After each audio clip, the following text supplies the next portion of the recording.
नमस्कार दोस्तों। हमने बहुत सारे पहले भी मेंडावर्स पे वीडियो बनाई हैं, तो उसकी डेफिनेशन भी दी है। तो आज का जो हमारी वीडियो का शीर्षक है, ये कई बार हम जस्ट फॉर ग्रांटेड ले लेते हैं। जैसे एक पोस्टर हमारे घर में लगा हुआ है, तो बचपन से मैं उसको देख रहा हूँ कि वाइट घोड़े भाग रहे हैं, यानी कि वाइट हॉर्सेस भाग रहे हैं। और नीचे लिखा है कि अगर मैं इन पास्चर में नहीं भागूंगा तो लोग मेरी फ्रीडम को जस्ट फॉर ग्रांटेड ले लेंगे। यानी कि अगर कोई आदमी चुप रहता है तो इसका ये मतलब नहीं है कि उसके डिफेंस वीक है। तो कहने का तात्पर्य है कि अगर हमें कोई सुविधा मिलती है तो हम उसको मिसयूज ना करें। तो आंध्रा में भी मैंने किसी एसोसिएशन, बहुत बड़ी एसोसिएशन है, उसमें क्रॉस पैथी के बारे में पढ़ा। तो उसमें CHW या कम्युनिटी मेडिकल सर्विसेज या कम्युनिटी हेल्थ वर्कर के बारे में काफ़ी फेवरेबल चीज़ें लिखी हुई हैं। मगर कई बार क्या होता है, जो पिटिशनर होता है उसको फरमाया जाता है इंस्टीट्यूशन द्वारा कि तू चिंता ही ना कर, हम NOC दिला देंगे तेरे को मानयोग कोर्ट से या मानयोग CMO साहब से, तो ये कर। और फ्रिक्वेंटली कोर्ट का दरवाज़ा खड़काया जाता है। दोस्तों, माननीय कोर्ट कोई इस लेवल की टेम्पल ऑफ जस्टिस नहीं है कि आप अपने पर्सनल वेस्टेड इंटरेस्ट को मेंडामस में यूज़ करें। मेंडामस की डेफिनेशन मैं दोबारा रिपीट करूंगा, जिससे आपको अंदाज़ा हो जाएगा कि कोई ऊंची कोर्ट का फैसला दिया गया हो और ऊंची कोर्ट का फैसला दिया गया हो, उसका हवाला देते हुए नीचे वाली लोअर कोर्ट में बंदा रिट ऑफ मेंडामस दाखिल करे, तो वो मेंडामस कहलाता है। मैं आपको उसकी एग्जैक्ट डेफिनेशन दूंगा। तो कई लोगों ने इसको फ्रीक्वेंटली यूज़ करना शुरू किया अपने स्टूडेंट के वो सो कॉल्ड NOC। ऐसा NOC तो होता नहीं, क्योंकि माननीय कोर्ट थोड़ा NOC देती है। NOC देना कार्य क्षेत्र है CMO का, और CMO भी NOC क्यों देगा जब उसके कार्य क्षेत्र में कोई चीज़ आती नहीं। तो पटिशनर जो होते हैं, पटिशनर कहीं उनके कहने पे वो चीज़ माननीय कोर्ट को दिखाते हैं जो कि उनको उसके बारे में डेप्थ में नॉलेज नहीं होती। तो मेरे सामने एक ऐसा केस है, मैं स्टेट नहीं बताऊंगा, उसमें माननीय कोर्ट के सामने ऐसा पेश किया गया कि CMS-ED जो कोर्स है वो मेडिकल काउंसिल ऑफ इंडिया की रिकॉग्निशन के बगैर ही चलाया गया। अब बहुत सारी हमारे पास RTI हैं, एक आदमी के पास, सिंपल इंस्टीट्यूशन के पास RTI तो होती है कि मेडिकल काउंसिल ऑफ इंडिया के प्रीव्यू में पैरामेडिकल कोर्सेज नहीं आते। आज तो मेडिकल काउंसिल नहीं है, ये बात है 2019 की। तो मेडिकल काउंसिल ऑफ इंडिया के कार्य क्षेत्र में ही नहीं आते। तो यहाँ तक कि मेडिकल काउंसिल ऑफ इंडिया ने, जो अब नहीं रही, कई केसेस में एफिडेविट भी दिया हुआ है कि these courses like allied health या paramedical courses does not fall under our purview. मगर अगर वकील जो कि पिटिशनर का, जिसने रिलीफ मांगा था, ये दलील ना दे पाए या पीछे से वकील को ऑक्सीजन ना दी गए, डाटा ना दिया जाए, डॉक्यूमेंटेशन ना दी जाए, तो नेचुरली मेंडामस कहीं जगह पे जो निकलती है, सक्सेसफुल निकलती है, आपको रिलीफ देती है, वो नहीं आपको मिल पाता। उसका कारण सिर्फ यह है कि lack of knowledge, little knowledge is dangerous thing. तो उसमें उन्होंने दिया नहीं, तो उन्होंने हवाला दिया सुप्रीम कोर्ट की जजमेंट सुभाष बख्शी का 2003 वाला, और उसमें जो सामने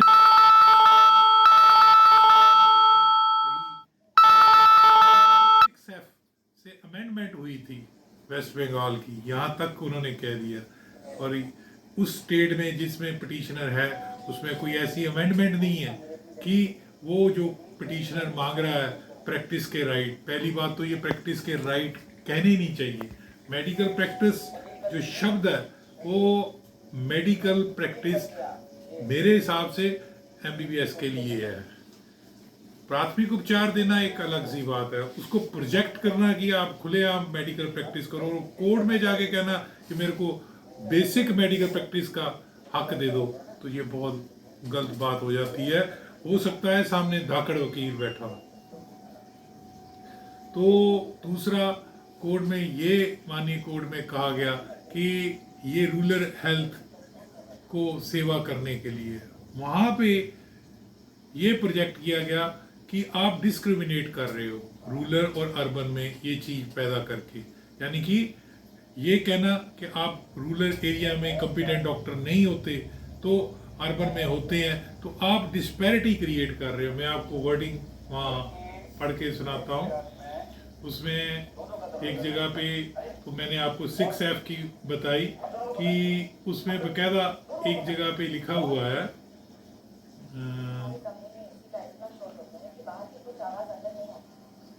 the sourceful and rich people have all kind of protection. जो लोग अमीर होते हैं उनके पास तो हर तरह की प्रोटेक्शन होती है।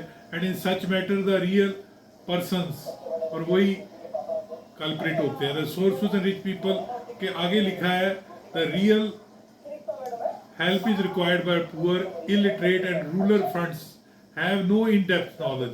जो ग्रामीण क्षेत्र में रहते हैं उनको नॉलेज नहीं होती मैटर के, and likely to become victim of such person and many times it proves fatal. और यही लोग कई बार उनके शिकार बनते हैं और उसके कारण मौत के मुंह में भी चले जाते हैं।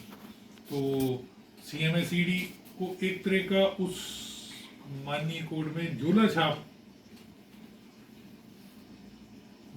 ग्रेड दिया गया, रिस्पेक्ट नहीं दी गई। क्या कारण था? क्योंकि उसको पेश करने का ढंग ऐसा था कि रूरल और अर्बन वाली बात डिस्क्रिमिनेटरी आ गई थी। और रादर उसमें मैंने देखा है कि ये चीज एंड में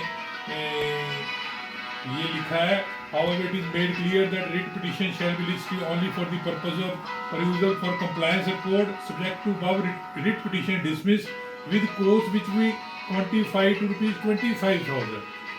25,000 क्वान्टिफाई भी कर दिया।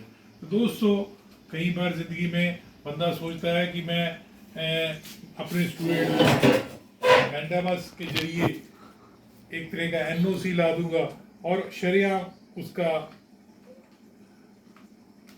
एक तरह की एडवर्टाइजमेंट करता है, तो वो कई बार बात नहीं बनती। अब मैं वही चीज़ आपको मैंडामस की डेफिनेशन यहाँ समझाता हूँ, क्योंकि कई बार लिटिल नॉलेज डेंजरस बन जाती है, ओवर कॉन्फिडेंस भी।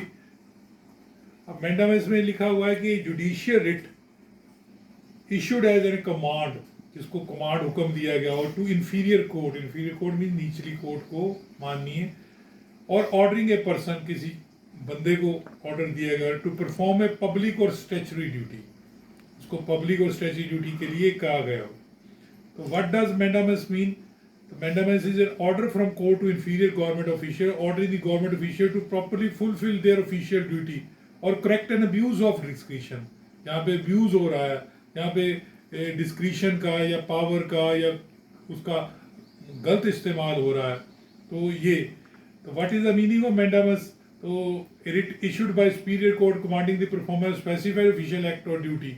अब इसमें अगर आप ध्यान से देखें तो इसमें एक चीज़ बहुत ज़बरदस्त लिखी हुई है जो एंड वाली है। तो इसमें यहाँ पे लिखा हुआ है, it can not be issued to compel an authority to do something against statutory provision. It can not be issued, ये इशू नहीं की जाती तो किसी भी अथॉरिटी को to do something against statutory provision. अब अगर आपको स्टैच्यूटरी प्रोविजन उस स्टेट की नहीं पता और सामने वाले वकील को पता है तो वो उसको हाईलाइट करेगा। For example, it can not be used to force a lower court to reject or authorise application that have been made, but if the court refuses to rule one way or other then mandamus can be used to order the court to rule the application. तो दोस्तों, ये चीज़ याद रखनी है कि हमें कोई भी कोर्ट में केस CMSED या कोई और किसी का या अपनी ज़िंदगी में रोज़मर्रा के केसेस